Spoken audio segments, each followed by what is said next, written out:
Friday, Tom Perez, the newly anointed chair of the DNC, you know, the party that lost the White House, the Senate, and the House of Representatives, called the 45th president of the United States a bully and someone who didn't really win the election.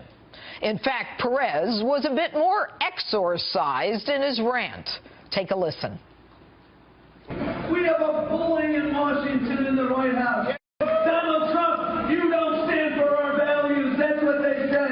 Donald Trump, you didn't win this election. Donald Trump, that romance you have with Putin, it's not going to do you any good.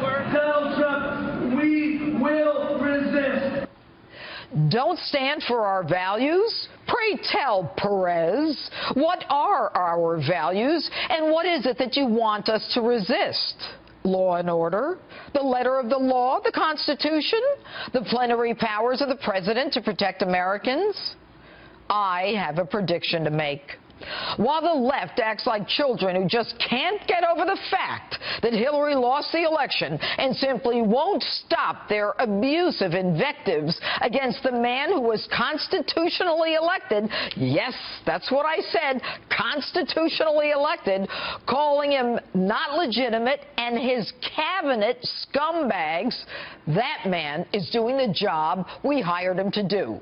He is building up and modernizing the military as well as strengthening law enforcement.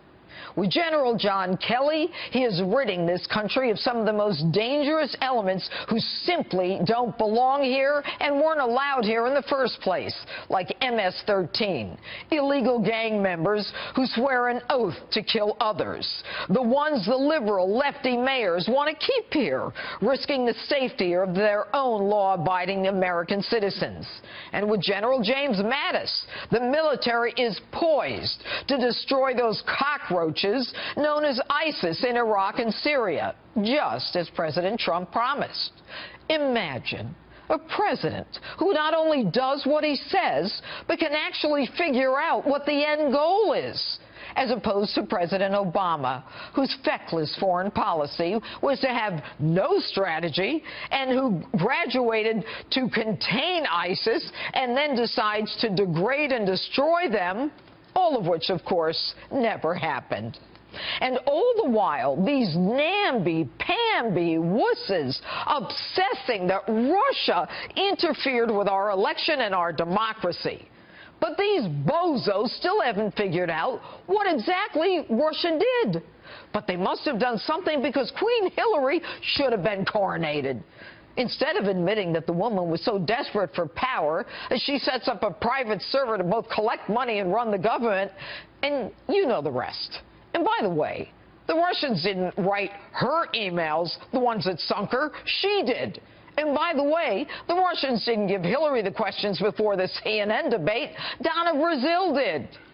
And nobody seems to care or want to investigate that Barack Obama danced with the devil in Tehran, whose people cut off our heads because we're infidels, the ones who yell death to America, the ones he gave $150 billion to and another $400 million that they thought they could quietly get away with. So while they moan and groan about blowing up the White House in March and shout down the people on the right and literally try to suppress our free speech by burning down our buildings, our president is doing what we hired him to do.